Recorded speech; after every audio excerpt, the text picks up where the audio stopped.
Hi hello ಎಲ್ಲರಿಗೂ ನಮಸ್ಕಾರ. Welcome back to my YouTube channel. So ಇವತ್ತು ದೀಪಾವಳಿ ಹಬ್ಬ ಅಂದರೆ ಧನಲಕ್ಷ್ಮಿ ಪೂಜೆ ಇದೆ. ಇವತ್ತು ಗುರುವಾರ. ಸೊ ಮನೆಯೆಲ್ಲನೂ ಕ್ಲೀನ್ ಮಾಡ್ಕೊಳ್ಳೋಣ ಅಂತ ಹೇಳಿ ಇವಾಗ ಹಾಲೆಲ್ಲನೂ ಕರೆದುಬಿಟ್ಟು ಜಸ್ಟ್ ಬಂದೆ. ಹಾಗೆ ಹೊಸದಾಗಿ ವ್ಲಾಗ್ ನೋಡ್ತಾ ಇರೋರು ತುಂಬ ಜನ ಹೊಸದಾಗಿ ವ್ಲಾಗ್ ನೋಡ್ತಾ ಇದ್ದೀರಾ. ದಯವಿಟ್ಟು ಸಬ್ಸ್ಕ್ರೈಬ್ ಮಾಡಿಕೊಂಡು ಸಪೋರ್ಟ್ ಮಾಡಿ. ಸೊ ಇವತ್ತಿನ ದಿನ ಹೇಗಿರುತ್ತೆ, ಸೊ ನಮ್ಮ ಮನೆಯಲ್ಲಿ ಧನಲಕ್ಷ್ಮಿ ಪೂಜೆನ ಯಾವ ರೀತಿ ಆಚರಿಸ್ತೀವಿ ಶೇರ್ ಮಾಡ್ತೀನಿ. ಸೊ ಇವಾಗ ಸದ್ಯಕ್ಕೆ ಮನೆಯೆಲ್ಲನೂ ಕ್ಲೀನ್ ಮಾಡ್ಕೊಬೇಕು. ನೆನ್ನೆನೇ ಧೂಳೆಲ್ಲನೂ ಹೊಡೆದು ನೀಟಾಗಿ ಕಸ ಗುಡಿಸ್ಕೊಂಡಿದ್ದೆ. ಸ್ವಲ್ಪ ಅಡುಗೆ ಮನೆಯಲ್ಲಿ ಆಲ್ಟ್ರೇಷನ್ ಮಾಡ್ಕೊತಾ ಇದ್ದೀನಿ. ಸೊ ಅದು ಏನು ಅಂತ ಹೇಳಿ ನಿಮಗೂ ಶೇರ್ ಮಾಡ್ತೀನಿ. ಹಾಗೆ ಹೊಸದಾಗಿ ವ್ಲಾಗ್ ನೋಡ್ತಾ ಇರೋದು ದಯವಿಟ್ಟು ಸಬ್ಸ್ಕ್ರೈಬ್ ಮಾಡಿಕೊಂಡು ಸಪೋರ್ಟ್ ಮಾಡಿ. ನಿಮ್ಮ ಸಪೋರ್ಟ್ ನನಗೆ ತುಂಬಾ ಮುಖ್ಯ, ಓಕೆನಾ? ಸೊ ಬನ್ನಿ ಹಾಗಿದ್ರೆ ವ್ಲಾಗ್ನ ಸ್ಟಾರ್ಟ್ ಮಾಡೋಣ. ಹಿಂದಿನ ದಿನ ಅಂದರೆ ಬುಧವಾರನೇ ಮನೆಯೆಲ್ಲನೂ ಕೂಡ ಧೂಳೆಲ್ಲನೂ ತೆಕ್ಕೊಂಡು ಕ್ಲೀನ್ ಮಾಡ್ಕೊಂಡಿದ್ದೆ. ಯಾಕಂದರೆ ಲಕ್ಷ್ಮೀ ಹಬ್ಬದ ದಿನವೇ ಮನೆ ಧೂಳು ತೆಗೆಯೋದು ಬೇಡ ಅಂತ ಹೇಳಿಬಿಟ್ಟು ಜಸ್ಟ್ ಇವಾಗ ಕಸ ಗುಡಿಸ್ಕೊಂಡು ನೀಟಾಗೆಲ್ಲನೂ ಹೊರಿಸ್ಕೊಬೇಕಷ್ಟೇ.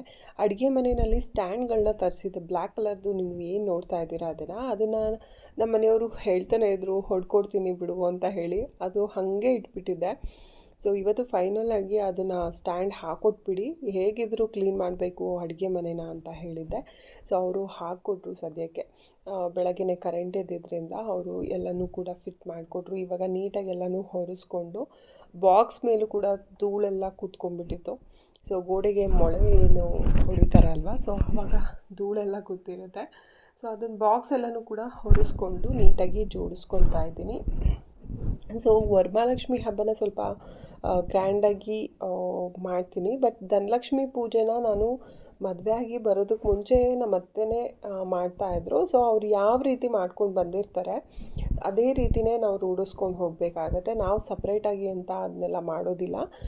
ಇನ್ನು ವರಮಹಾಲಕ್ಷ್ಮಿ ಹಬ್ಬ ಅಂತಂದರೆ ನಾನು ಮದುವೆ ಆಗಿ ಬಂದಮೇಲೆ ನಮ್ಮ ಅತ್ತೆನ ಕೇಳಿಕೊಂಡು ನನಗೆ ವರಮಹಾಲಕ್ಷ್ಮಿ ಹಬ್ಬ ಮಾಡಬೇಕು ಅಂತ ಅನ್ನಿಸ್ತಾ ಇದೆ ಅಂತ ಹೇಳಿ ಗೊರವನಹಳ್ಳಿ ಲಕ್ಷ್ಮೀ ದೇವಿ ದೇವಸ್ಥಾನಕ್ಕೆ ಹೋಗಿ ಸೊ ಅಲ್ಲಿ ಪೂಜೆ ಎಲ್ಲ ಮಾಡಿಸ್ಕೊಂಡು ಬಂದು ನೆಕ್ಸ್ಟ್ ಇಯರಿಂದನೇ ನಾವು ವರಮಹಾಲಕ್ಷ್ಮಿ ಹಬ್ಬ ಮಾಡೋದಕ್ಕೆ ಸ್ಟಾರ್ಟ್ ಮಾಡಿದ್ದು. ಅದು ನನಗೆ ಹೇಗೆ ಬೇಕೋ ಆ ರೀತಿ ಮಾಡಿಕೊಂಡೆ. ಇನ್ನು ಅಮ್ಮ ಅಲ್ಲಿ ಮಾಡ್ತಾ ಇದ್ದಿದ್ದನ್ನು ನೋಡ್ತಾ ಇದ್ದೆ ಪ್ರತಿ ಸಾರಿನೂ. ಸೊ ಅದು ಹೇಗೆ ಮಾಡಬೇಕು ಅಂತ ಹೇಳಿ ನನಗೆ ಹೇಗೆ ಬೇಕೋ ಆ ರೀತಿ ಮಾಡಿಕೊಂಡೆ. ಇನ್ನು ಧನಲಕ್ಷ್ಮಿ ಪೂಜೆ ಸೊ ಯಾವ ರೀತಿ ಅಂತ ಹೇಳಿ ನಾನು ಕೊನೆಯವರೆಗೂ ವ್ಲಾಗ್ ನೋಡಿ ಗೊತ್ತಾಗುತ್ತೆ ನಮ್ಮ ಮನೆಯಲ್ಲಿ ಹೇಗೆ ಮಾಡ್ತೀವಿ ಅಂತ. ಸೊ ದೀಪಾವಳಿ ಅಂದ್ರೇ ಒಂಥರ ಸ್ಪೆಷಲ್ ಅಂತಲೇ ಅನ್ಬೋದು. ಸೊ ಮಕ್ಳುಗಳಿಗೆ ಆಗಿರ್ಬೋದು, ದೊಡ್ಡವ್ರಿಗೆ ಆಗಿರ್ಬೋದು, ಪಟಾಕಿ ಅಂತ ಬಂದಾಗ ತುಂಬಾ ಖುಷಿಯಿಂದ ದೀಪ ಬೆಳಗ್ಸೋದು, ಇದೆಲ್ಲವೂ ಕೂಡ ಹೆಣ್ಮಕ್ಳಿಗೂ ಕೂಡ ತುಂಬಾ ಇಷ್ಟ ಆಗುತ್ತೆ ಅಲ್ವಾ. ಸೊ ನನಗೆ ಪಟಾಕಿ ಹೊಡೆಯೋದು ಸ್ವಲ್ಪ ಭಯ. ಯಾವುದೇ ಒಂದು ಪಟಾಕಿ ಹಚ್ಚೋದಾದರೂ ಅಷ್ಟೇ ಸ್ವಲ್ಪ ದೂರ ಇರ್ತೀನಿ. ಅವರು ಹೊಡಿತಾ ಇದ್ದಾರೆ ಅನ್ನೋ ಜಾಗಕ್ಕೂ ಕೂಡ ನಾನು ಹೋಗೋದಿಲ್ಲ, ಅಷ್ಟೊಂದು ಭಯ ಆಗುತ್ತೆ. ಸೊ ಈ ಥರ ಸ್ವಲ್ಪ ಫಿಯರ್ ಇರೋರು ತುಂಬ ಜನ ಇರ್ತಾರೆ. ಫಿಯರ್ ಇಲ್ಲದೆ ಪಟಾಕಿನ ಆರಾಮಾಗಿ ಹೊಡೆಯೋರು ಕೂಡ ಇರ್ತಾರೆ. ಸೊ ನೋಡಬೇಕು. ಬಾಕ್ಸಸ್ ಎಲ್ಲ ಇವಾಗ ತರೋದಕ್ಕೆ ಅಂತ ಹೇಳಿ ನನ್ನ ಮಗನೂ ಮತ್ತು ಮನೆಯವರಿಬ್ಬರೂ ಕೂಡ ಕಳಿಸಿದ್ದೆ. ಸೊ ಯಾವ ಥರ ಪಟಾಕಿಗಳು ಬೇಕು, ನಿಮ್ಗೆ ಹೇಗೆ ಇಷ್ಟನೋ ತೊಗೊಂಡು ಬನ್ನಿ. ಹಾಗೆ ಪೂಜೆಗೆ ಬೇಕಾಗಿರುವಂಥ ಸಾಮಾನುಗಳನ್ನೇನು ತರಿಸಿರಲಿಲ್ಲ ನಾನು, ಹಬ್ಬದ ದಿನವೇ ತರಿಸ್ಕೊಳ್ಳೋಣ ಅಂತ. ಯಾಕಂದರೆ ಬುಧವಾರದವರೆಗೂ ಸ್ವಲ್ಪ ನಾನ್ ವೆಜ್ ಅದು ಇದು ಅಂತ ಮಾಡ್ಕೊಂಡಿರ್ತೀವಿ. ಯಾಕಂದರೆ ಗುರುವಾರದಿಂದ ನಾವು ಇನ್ನು ಒಂದು ತಿಂಗಳು ಏನೂ ತಿನ್ನೋದಿಲ್ಲ ಅಂತ ಹೇಳಿಬಿಟ್ಟು. ಸೊ ಹಾಗಾಗಿ ಬೆಳಗ್ಗೆನೇ ಸಾಮಾನೆಲ್ಲನೂ ತರಿಸ್ಕೊಂಡ್ರಾಯ್ತು ಅಂತ ಹೇಳಿ ನಾನು ಕೂಡ ಸುಮ್ಮನಾದೆ. ಇನ್ನು ಸಾಮಾನು ತೊಗೊಂಡು ಬಂದು ಎಲ್ಲನೂ ಕೂಡ ತೊಗೊಂಡು ಬಂದು ಇಟ್ಟಿದ್ದಾರೆ ಮನೆಯವರು. ಯಾಕಂದರೆ ಮಧ್ಯಾಹ್ನ ನನ್ನ ಮನೆ ಕ್ಲೀನ್ ಮಾಡ್ಕೊತಾ ಇರಬೇಕಾದ್ರೆ, ಅಂದರೆ ಮನೆ ಹೊರಿಸ್ಬೇಕಾದ್ರೇ ಹೋಗಿದ್ದರು. ಅದಾದಮೇಲೆ ಮಧ್ಯಾಹ್ನ 2 ಗಂಟೆ 2:15 ಬಂದರು.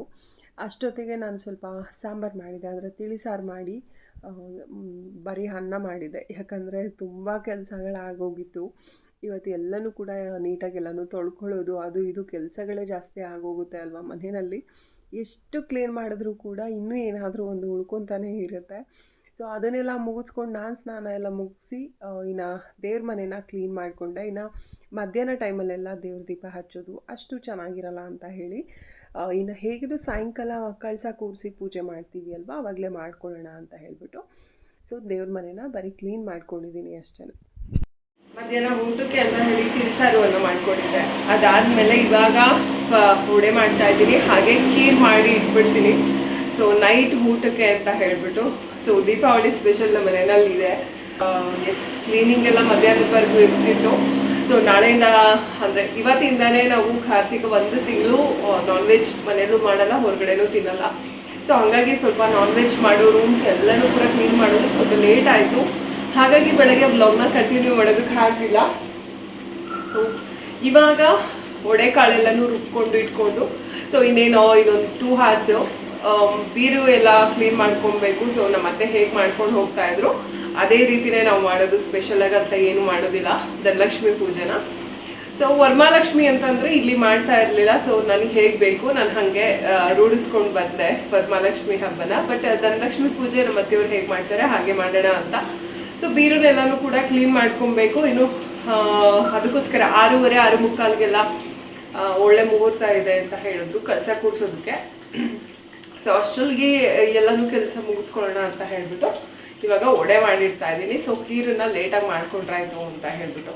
ಸೊ ನೋಡಿ ಇವತ್ತಿನ ಒಂದು ದೀಪಾವಳಿ ಬ್ಲಾಗ್ ಹೇಗಿರುತ್ತೆ ಅಂತ ಹೇಳಿ ಕಂಟಿನ್ಯೂ ಮಾಡ್ತೀನಿ.